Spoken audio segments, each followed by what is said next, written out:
people on the basis of their Jewishness. They wanted to deport them from Germany to Madagascar.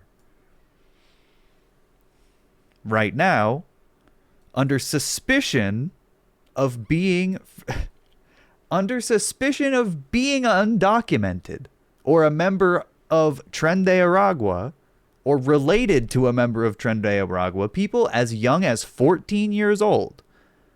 The law specifically cuts out as young as 14 years old are being deported to El Salvador,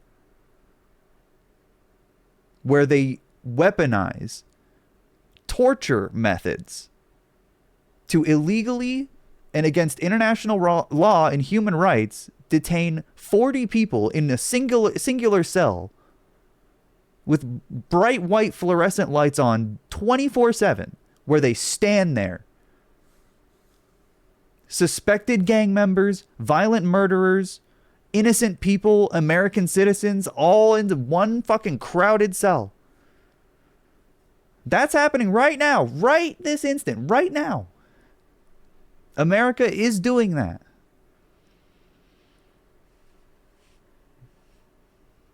Yeah, no due process either. No trial. In violation of the Constitution. Now, fascism involves breaking those norms, right? And Norman Finkelstein, early, before Trump actually took office, mentioned that Trump isn't a fascist because he loves the Constitution. Earlier, he said 40 people per cell. Did I not say that again? It's like 40 people in a cell. Sometimes it's more, sometimes it's less. But Norman Finkelstein said he loves the processes. He loves the Constitution. He loves American law and order. But now Trump is breaking the Constitution because the Constitution guarantees due process to every person, not citizen, person. That is a distinction. Very intentional. The Constitution was written by lawyers. Only illegals are being deported in Nazi Germany. Regular citizens lost all rights. So very different situation. I told you, American citizens are being deported. American-born citizens are being deported. That has happened. Indigenous Americans, Native American people, people whose families have been here longer than white people's, longer than recorded history, are being deported.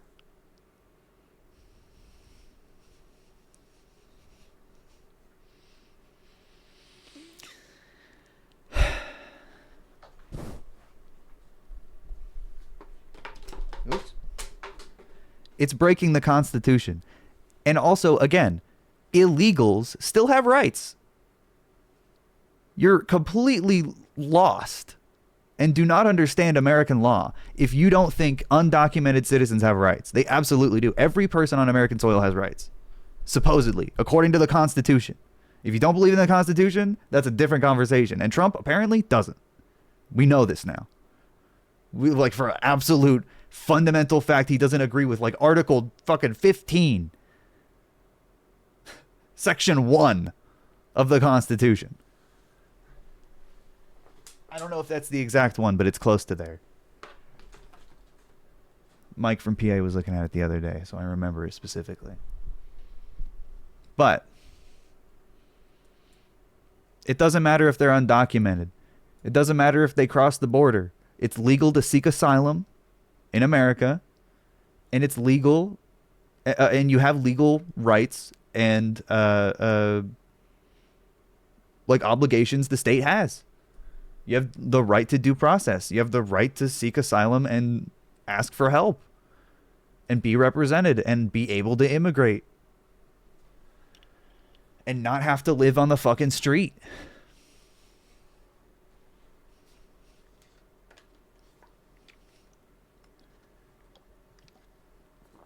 I hate the term illegals. It feels so dehumanizing. It is, but it's a signal. It's a, what's the word I'm looking for? There's a word for it. A word that kind of signals a greater political perspective or like contextualizes something. It's a weird ass word. Anyway, what's the El Salvador thing called? It's the like mega prison. I can't remember what they're called. Dog whistle? Yeah, I guess so. There's a different word for it. Anyway, it is a dog whistle, kind of. But it just goes to show where shibboleth.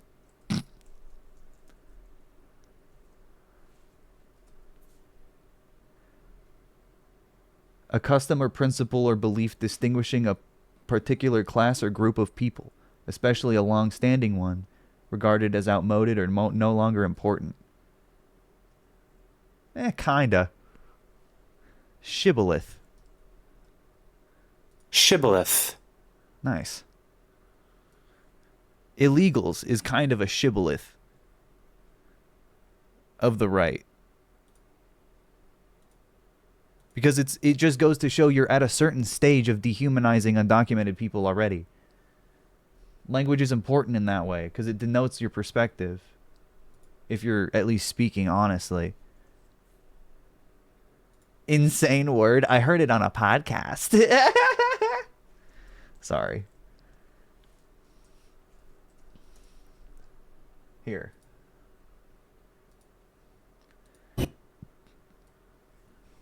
This is fascism. Whether it hurts your feelings or not to call it that. A chaotic scene as Venezuelan migrants arrived in El Salvador over the weekend. El Salvador's president posting this video to social media, saying it shows members of the Tren de Aragua gang being transferred to one of the country's mega prisons. The fucking White House posted this, dude. Tonight, families of some of those detained saying their loved ones are being wrongly accused. Cumpleaños feliz. 29-year-old Mervin Yamarte was among those deported and detained. His family telling NBC that they spotted him in this video. He landed in a detention center after he was arrested by ICE agents at his home in Irving, Texas. At the time, he thought he was being sent back home to Venezuela, they said. Los que lo vieron, lo reconocieron. Marilis Cacique saw the same video. She, too, recognized her son, able to identify him after seeing his tattoo. Que lo chequeen. She says authorities should check him whenever, and he'll turn up, that he's not a criminal, that he has no criminal record, and that they should send him back to his country of origin. And this is just one person in these massive, massive facilities crammed with people. It's so disgusting. It's horrifying to look at. This is one of the prisons. This is where they're sending American citizens, just random people.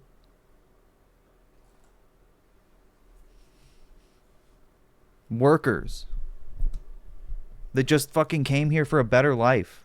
No gang affiliation whatsoever. Even as I'm stepping through these doors, I don't fully grasp what we're about to walk into.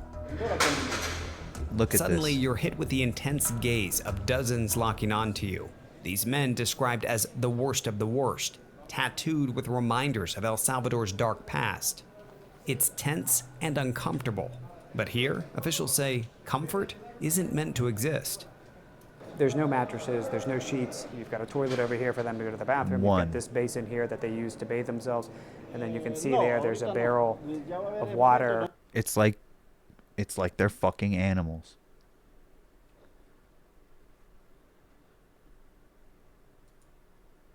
This is what Trump wants. You're so right about creating super terrorists. Like, these conditions have probably destroyed countless people psychologically.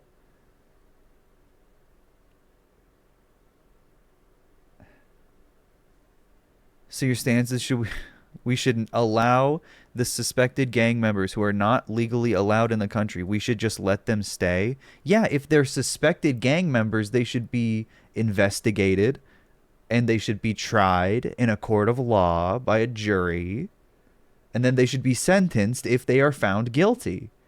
Do you not believe in due process? That's what the Constitution says is guaranteed to every person on American soil. Every single one. You either believe in the Constitution or you don't. It's not that hard. And I do. And I don't think this should happen without due process. I don't think this should happen at all, but that's a different conversation entirely. But yes, that is my stance. Without the law, it's arbitrary. Trump is just at whim deciding who gets deported and why, or his goons are. And that's not a stable society. Regardless of who it is. It doesn't matter if it's Trump or Biden or Obama. No, that's autocratic and that's not okay. It's not sustainable.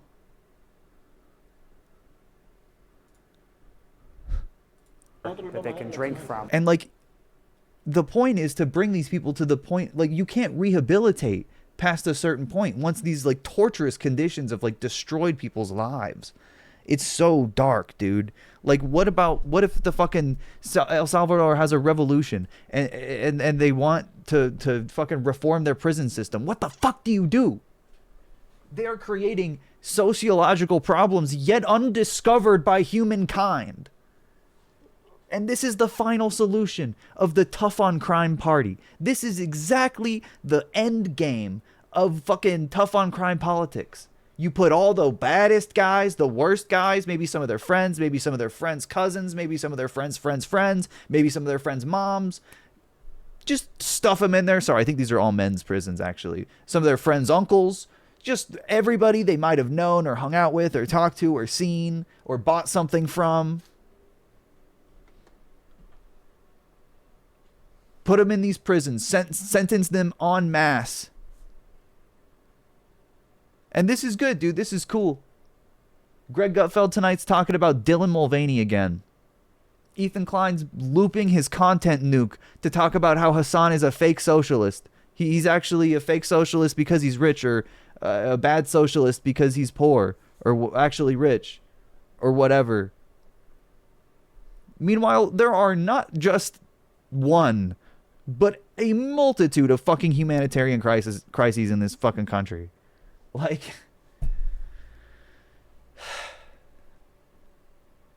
sorry, not in this country, in this world, in geopolitics. Don't forget the trans women are also being sent to these prisons. I didn't even fucking know that. If they have nothing to hide, they migrant legally. You're acting like I'm taking some unreasonable stance. Wait, what? If they have nothing to hide, they migrant legally? We're not talking about the normal migration process. We're talking about asylum seekers, chatter. If you're seeking asylum, you can legally cross the border and walk. You can legally walk here from Guatemala, hop over the border fence up until the Trump administration, excuse me, as guaranteed by the Constitution. When we followed that, you could walk to America, hop the border fence, say, hey, I'm seeking asylum from Guatemalan gang members that want to kill me for being gay. And America does have the legal obligation to take you. That's how America works. That's how immigration works. That's how asylum works in America. And not just that, legal immigrants are being detained right now. Like, we're beyond, like, if they have nothing to hide. It doesn't matter. If illegal immigrants are still being detained. Green card holders are still being detained. People who have done the process. American citizens have been detained. Native Americans have been detained. It's bigger than just illegal immigrants. You know, you hear me? You feel me? It's bigger than that already. This is a rare look inside El Salvador's terrorism confinement center, known as CECOT. He says there's always somebody standing here in front of the cells. And then if you look up, there's another corridor with more security personnel. Luz 24 horas. 24/7 light. The prison sits. Would it be safe for my girlfriend from Turkey to get a visitor's visa to be here for 6 months while we pack and save money to flee the country? I'm in Upper Michigan. Yeah, you're fine. Of course. The majority of America is very safe. And I think immigration processing is really delayed. So I don't think, like, I don't know. I don't know how hopeful I would be about, like, timing on that, personally. If you don't have to, don't visit the U.S. I'd be more worried about flying than anything else. But millions of people go in and out all the time. If you're approved for a visitor's visa, we're talking about an entirely different situation, chat. They're not targeting people like that. They're not targeting tourists. America still wants tourism. Sorry for trolling you into thinking you were muted. I'm also sorry that you will be bold in the future. When you apply for a visitor's visa, that's what you are legally considered. Green card holders should not be getting stopped. Government is so ineffective. They might be. They are. It's not they might be. We have footage of it, but it's definitely not Trump's fault. Yes, it is. How is it not Trump's fault? He wanted the largest mass deportation operation in history. It's his program. And it's not just one green card holder. It's multiple now. So what? What do you mean? I'm glad you agree with me. They shouldn't be getting stopped. But why is the government... Maybe we should figure out how the government can do it the right way. If we wanted to do mass deportations, maybe we could figure out how to do it without doing American citizens. Or maybe that's the point, actually. Maybe that's, literally the point, is so they can start deporting whoever they want for political reasons. And if you are a conservative really at heart, I think you understand that it's a little dangerous to be playing with that as a political weapon. You could see how it could very easily be turned against you. Or anyone. That's especially fascist. I mean, that's full totalitarian Hitler shit. We're approaching, criticizing the government gets you this. That's the end game. Calling Trump ugly gets you sent here. It's like an isolated fortress, nestled in mountainous terrain, about an hour-and-a-half drive from the capital. Even with government officials on board with us, we're stopped a mile out. Oh, okay. He's gonna inspect bags now, too. Okay, we're clear to get back in. Only to hit another checkpoint. Approaching the main gate, our cell signals vanish. You want to do a full search on us before we enter? CECOT's director, Belarmino Garcia, greets us and takes us through a rigorous security check. Wedding ring. So this is like airport security on steroids. Anything that we're carrying with us. Móvil aquí, teléfono. Okay, anything we're carrying with us has to go there. And then there's a body scan that continues on the other side. Okay. Shoes off. This one back on. Gracias. Once cleared, we tour the vast campus, starting with the armory. He says they have to constantly remind themselves that they're dealing with essentially the worst of the worst, and for that reason, they need to be ready for whatever risks they might face. It's been equated to 7 football stadiums. It's almost multiple prisons within the prison. You can see off to the distance, there's 3 different rings as they describe. The far end, you have one that's 9 meters high of concrete, and then above that, 3 meters of electrified fencing. 15,000 volts. 15,000 volts. More than 1,000 security personnel, guards, police, and military are stationed on site. Inmates are assigned to one of 8 sectors.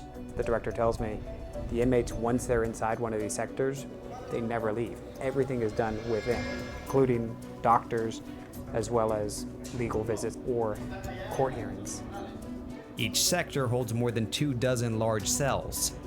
Roughly 80 inmates per cell, but it can fluctuate. Most bear the markings of the gangs that held this nation hostage for decades, committing brutal acts of violence. CNN's manufacturing consent in real time here, by the way. This is 4 months ago. Little did they know what would fucking happen this quickly. Oh, well, they got some criminals in there. Yeah, I'm sure they do.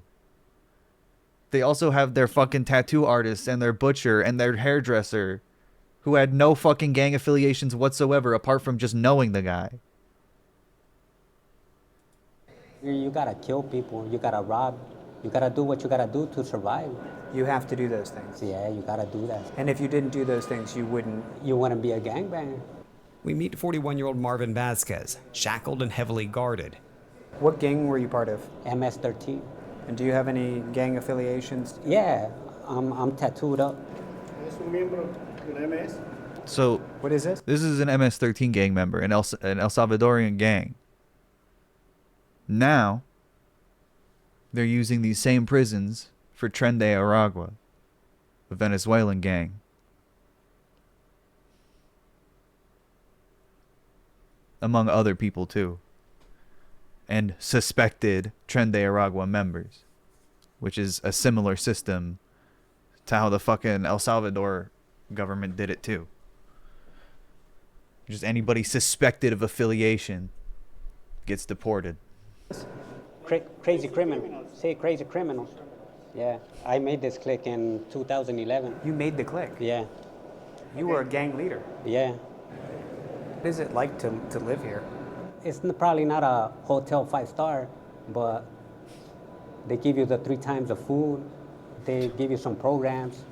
You go to do exercise. Nosotros lo podemos repetir siempre. Some church religion programs too.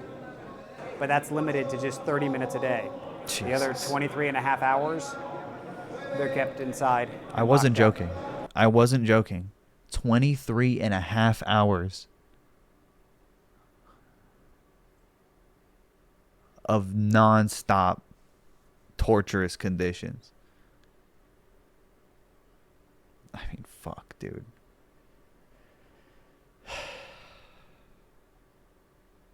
I think this guy is paid to say this. You gotta rob people. Last time I checked, gangbanging is about gang wars.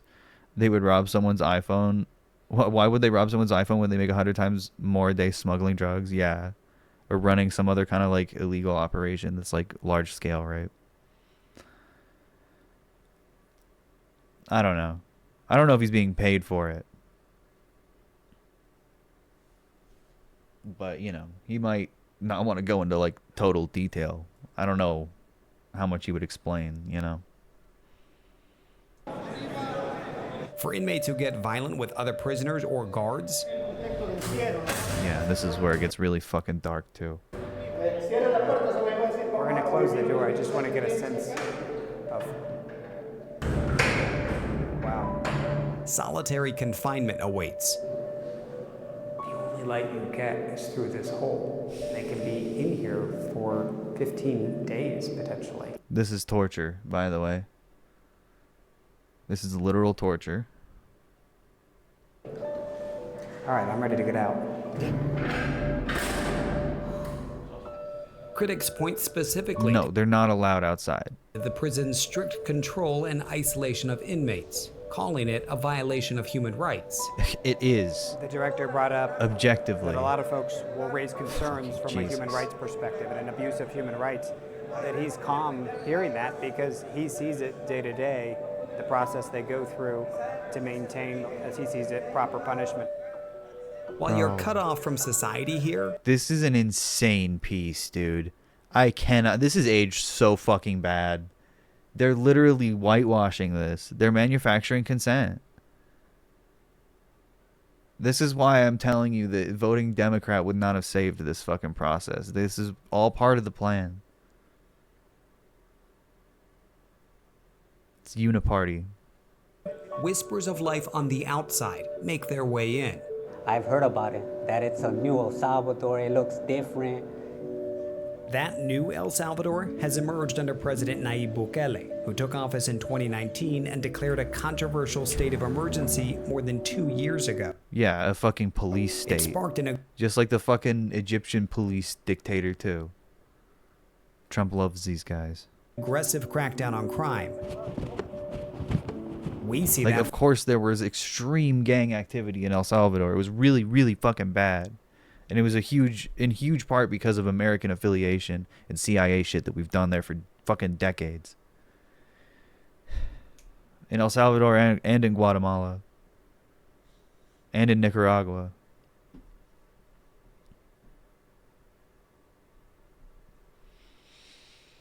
But obviously a fucking military dictatorship or a fucking police state with mass incarceration, is not the answer.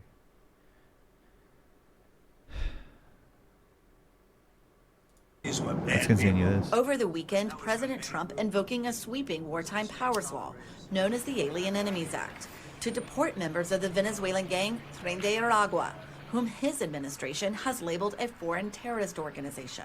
This is like Alcatraz. The U.S. kept a bunch of prisoners all confined to an island off the Bay of San Francisco. There were rumors like only 3 people got away, but it can't be